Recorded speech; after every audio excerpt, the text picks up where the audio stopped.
wa rahmatullah. Yan uwa masu bibiya na a wannan tasha mai albarka, barkanmu da sake saduwa da ku a cikin wannan sabon bidiyon. A yau muna tafi da update dinmu a BitToken. So tun kwana biyu da ya wuce nake ta kokari na kawo muku wannan update din, so amma Allah bai kaddara ba. So a wannan bidiyon zan yi bayani step by step tun daga kan matakin yadda za ka yi register, da yadda account ɗinka zai zama activated, sannan kuma da yadda za ka rika samun wannan token na RP, sannan kuma idan 16 ga wata ta yi suna converting ɗinsa zuwa BitToken nasu. Daga nan kuma kai tsaye za ka iya zuwa P2P nasu ka sai da wannan BitToken naka wanda ka samu, ka juya shi ya koma dala. Daga dalan nan kuma za ka iya tura zuwa exchanger domin ka cire kudinka ba tare da wani bata lokaci ba. So idan kuna jin daɗin videos da muke kawo muku, ku daure ku riga mana subscribing da following na account namu, da share da liking, duk hakan suna ƙara mana ƙwarin gwiwa. Sannan za a je muku link na wannan BitToken din wanda za ku yi register, ko in ce za mu yi register tare da ku. Zan nuna muku duk wasu hanyoyi da ake bi ake samun wannan BitToken din ta hanya mai sauki, ko da a ce ba tare da ka jira sai sun maka kwambatin ba. Akwai wasu hanyoyi da zan dan nuna mana wanda insha Allahu rabi in dai kuka daure za ku ji daɗi kuma za ku samu wannan BitToken din. Da farko zan aje muku link a ƙasan description na wannan bidiyon ko kuma a ɓangaren comment. Don haka kai tsaye za ku taɓa ku yi register. In kuka taɓa zai kawo ku waje kamar haka. A nan za ka saka ainihin full name naka, bayan ka saka sannan sai ka shigar da Gmail. A nan za ka zo kai selecting na country din da kake, kamar yadda kuke gani gashi nan. For example gashi nan duk wata ƙasa da kake a nan za ka zo ka duba a hankali, za ka ga ƙasar. So a nan ga NGN, bayan nan za ku ga wajen referral code. In dai kun yi amfani da link din, kai tsaye insha Allahu rabbi za ku ga ya bayyana a wajajen. Bayan nan kuma sai abu na gaba, ku lura da wannan abun, za su ce solve this mass. So gashi nan za su ce maka 6 times 6 kamar yadda kuke gani gashi nan. To idan ka san amsar sai ka zo ka shiga musu da ita a nan. Idan baka sani ba sai ka tafi zuwa calculator naka, ko kuma ka taba nan har su baka question mai sauki kenan kamar yadda kuke gani. Yanzu bara na shigar da duka information saboda mu creating account din a tare. So kamar yadda za ku gani na gama shigar da komai. Referral code din ma gashi nan na shiga a nan, wanda za ku yi amfani da shi gashi nan 803375 8398 shine referral code din. Gashi nan na shigar da amsar. Sannan sai abu na gaba shine zaka zo ka taba nan wajajen alamun tick din nan ya fito. Sorry gashi nan ya sa na taba wani wajen, so amma bai wuce ba. Kai zai zaka taba wajen da aka sa sign off din nan. Bayan nan abin da za su tura maka da code ta cikin email naka wanda kai register da wannan BitToken din. So yanzu kai tsaye bara na shigar da wannan code din da suka turo min, gashi nan 822 sai kuma 7. kai tsaye za su yi verification. A nan wajajen ku tsaya ku nazu, nan waje ne mai matukar mahimmanci. Wannan shine OTP bot 1, wannan OTP bot 2. A nan abin da za ka yi a nan shine za ka yi amfani da wannan OTP bot 1 din. Za su baka wannan Telegram bot ID chat, shine za ka taba nan ka samu wannan ID din. Ka lura sosai, sai ka taba nan sannan za ka samu wannan ID din. Saboda haka abin da za mu yi shine bara na saita Telegram din da zai kai ni dan na sami wannan code din. Kamar yadda za ku gani gashi nan na yi clicking akan bot din. Bayan ka yi clicking, abin da zai kai ka shine zai kawo ka wajen da za ka shigar da information na shi wancan Telegram din wanda za ka yi linkin dinsa. So dole sai kana da Telegram. So gashi nan yana processing, wanda kai tsaye gashi nan ya kawo mu zuwa cikin Telegram. Sai ka taba start. Bayan ka taba wannan start din, gashi nan ya baka chat ID naka. So wannan chat ID din shine zaka zo ka yi copy, shine zai kasance a matsayin chat ID naka. So gashi nan kamar yadda kuke gani zan yi copy. Sai dai ku yi hakuri da yanayin bidiyon zai dan yi tsayi, duba da zan yi abubuwan ne yadda mutane za su fahimta, domin su san yadda abubuwan yake tafiya. So bayan mun dawo sai mu zo mu pasting nashi a daidai nan. Sannan sai su kara bamu tambaya, gashi nan za su ce 2 times 1, so is still 2 kenan ko. So bayan mun taba sai mu submitting. bayan mun yi submitting, abin da za mu yi a nan shine za ka zo ka shigar da account ɗin da kai creating, gashi nan email kenan, sannan sun ce 10 times 3, so ina tunanin zai kasance is 30 kenan. So kai tsaye sai ka taba login.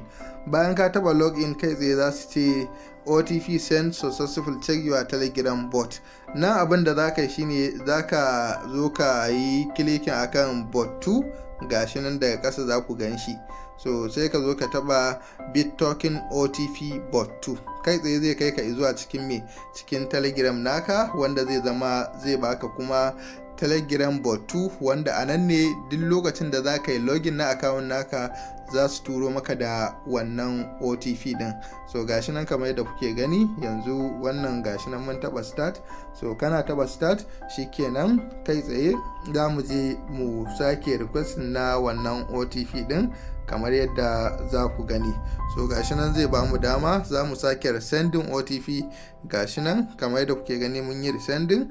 To kai tsaye za su tura mana wannan OTP din guda 4, gashi nan 8143. So kai tsaye sai ka zo ka shigar da shi a nan, gashi nan mun zo mun shigar da shi.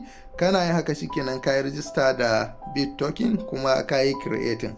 Kai zai za su baka kyauta na RP point guda 10,000, wanda kuma duk bayan awa 2 za ka rika zuwa kana yin claiming na wannan abin nan guda, za ka rika claiming na point nasu.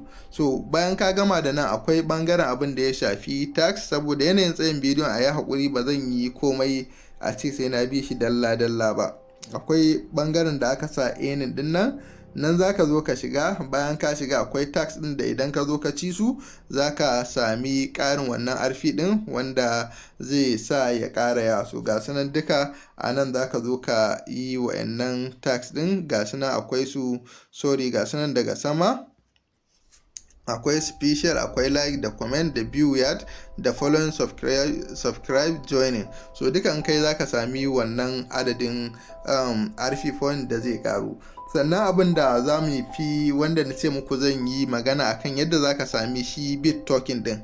Sannan kuma kamar yadda na yi muku bayani a baya, duk 16 ga wata suke ba da dama zuwa a conversion na wannan point din zuwa BitToken.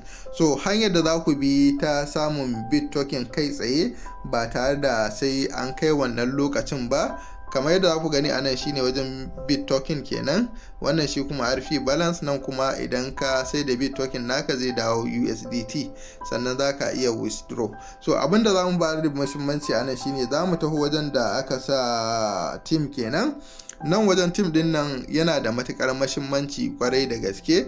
A nan za ka zo kai kwafi na invitation code link naka. So tsarin da na ce zan nuna muku shine akwai tsari na referral leaderboard, ko kuma in ce referral contest, wanda idan har kai kokari, aka duk sati suke yin wannan gasar kenan, wanda idan kai kokari za ka sami BitToken kai tsaye kamar yadda suka sanar. So a nan za ku ga cewa wannan week din ya fara da kan 7 ga wata yau kenan, zai kare 13 ga wata. To idan kai kokari ka zo kana referral na mutane, so zaka fara haurowa akan wannan leaderboard din. Yanzu da ke yau aka fara, duka mutum 6 ne suka zama na cewa suke active, kuma sannan mutum 100 ne za su ci gajiya. Na farko ina ga ana bashi $200, na biyu kuma yana samun $100, na uku kuma yana samun $50 ne, sannan kuma ina ga da kan na 4 zuwa na 5 ne ko na 10, shi kuma ina ga suna ba da ko $20 ne. So na dai manta da kan na 10 ne ina ga, ko na abin nan. So bara dai zan bi yanayin tsarin yadda abin yake don ku fi fahimta. So a nan idan har mutum kai kokari, ko da mutum 10 ka gayyata, in Allah ya taimake ka, za ka shigo cikin list na team na mutum 100 nan. So idan har aka gama da kan na mutum 20 zuwa 50, suna ba mutum BitToken guda 1,500, wanda idan ka je ka sai da shi zai baka kusan $16 ko 15. Idan ku daga kuma mutum na 50 zuwa na ta na 100 ne, so shi kuma suna ba da BitToken guda 1,000 za su baka worth of $10 idan ka je ka sai da shi, ya danganta da ma farashin da ka sai da shi. So wannan yana da matukar muhimmanci kwarai da gaske mutum ya yi kokari domin kai participating. Project ne wannan mai kyau, kuma sannan mutane suna samun kuɗi sosai. Sannan bayan nan akwai nan inda zaka duba direct referral bonus, wayanda suka yi joining ɗinka a ƙasa. A nan za ka rika ganin reward ɗin da za ka rika claiming na wannan RP point ɗin da zai rika taruwa, wanda bayan an zo conversion za a yi maka conversion. Sannan idan wayanda ka gayyata sun gayyata kenan, a nan ma za ka rika zuwa kana claiming na wannan commission naka da kake samu a kasan su, kamar yadda za ku yi kai tsaye. Saboda yanayin tsayin bidiyon ba na tafi kai tsaye yadda za ku je kuma ku yi fee-to-fee. Kamar yadda za ku gani, wannan shine normal account dina, wanda kafin ka iya zuwa kai wannan fee-to-fee din sai ka samu dama ka yi KYC. Shi kuma wannan KYC din sai kana da dala guda ɗaya. Akwai agent nasu da yake sayarwa, wanda zan ajiye muku contact ɗinsa a kasan wannan bidiyon. So kai tsaye za ku yi masa magana, zai ba ku, za ku sai dala guda ɗaya a wajen shi. So idan kuka sai dala ɗaya shine za ku samu ku zo ku yi wannan KYC din. Sannan kamar yadda na faɗa muku, sai abin da ya shafi yadda za ka yi wannan fee-to-fee din bayan ka yi KYC.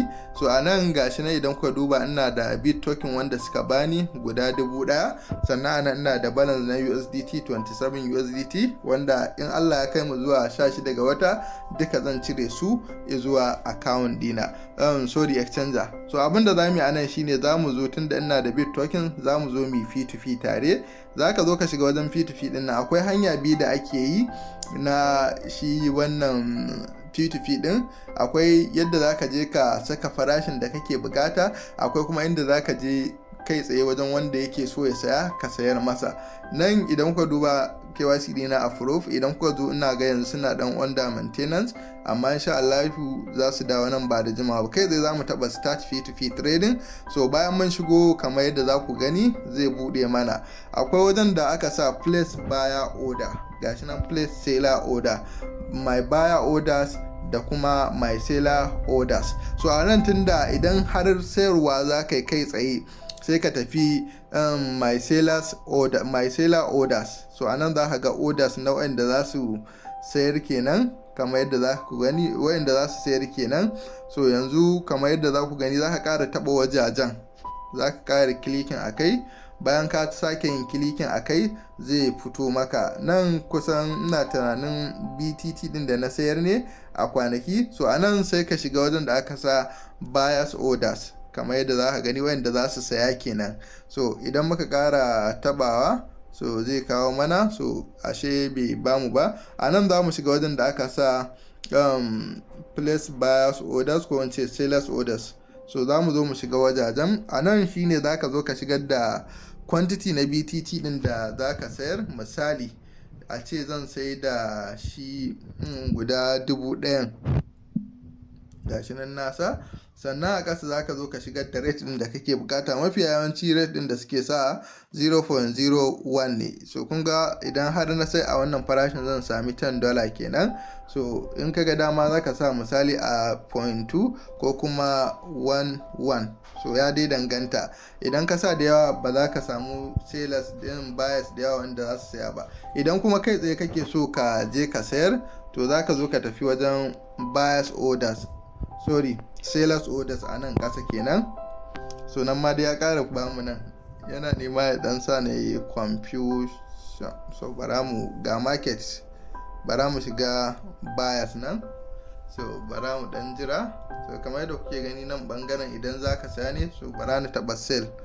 Yanzu ga na bangaren sell nan wanda za su iya saye. Gashi nan duk kusan rate ɗinsu za ku ga 0.01 ne. Gashi nan duka. Sannan za ku ga adadin abin da suke bukata, gashi nan guda 4. So gashi nan dai za ku ga kowa da adadin da yake bukata. Wanda yake da USDT da yawa a nan shine za ka zo ka duba ka ga idan rate na saya ma. So a nan kun ga zan iya zuwa na sai da BTT dina a nan. Kai tsaye abin da zan yi shine zan shiga wannan sell din. Idan na shiga, idan farashin ya maka kenan, kawai za ka zo ka shigar da adadin abin da kake da shi, sai ka taba sell BTT now. So kana taba kai confirming, ya zama cewa shikenan ka sai da wannan BTT naka. Yanzu abin da za mu yi shine idan muka yi baya kaɗan, so za mu ga cewa kuɗinmu za su sauka in dai order ta zama ta yi execution. So kuɗaɗenmu za su sauka insha Allah. Bara ne back. Yawa idan kuka duba yanzu order mu ta executing, gashi na yanzu ya zama 37 USDT, wanda kai tsaye ranar na zuwa zan zo wajen withdraw kenan. So za ka zo ka shigar da wallet address, minimum dai suna buƙatar $10 ne in za ka yi withdraw, kasa da haka ba zai ba. kuma sannan withdraw sai ranar da za a yi wannan conversion din sannan za su ba ku damar yin withdraw. So wannan dai shine dai a game da wannan project din. Idan akwai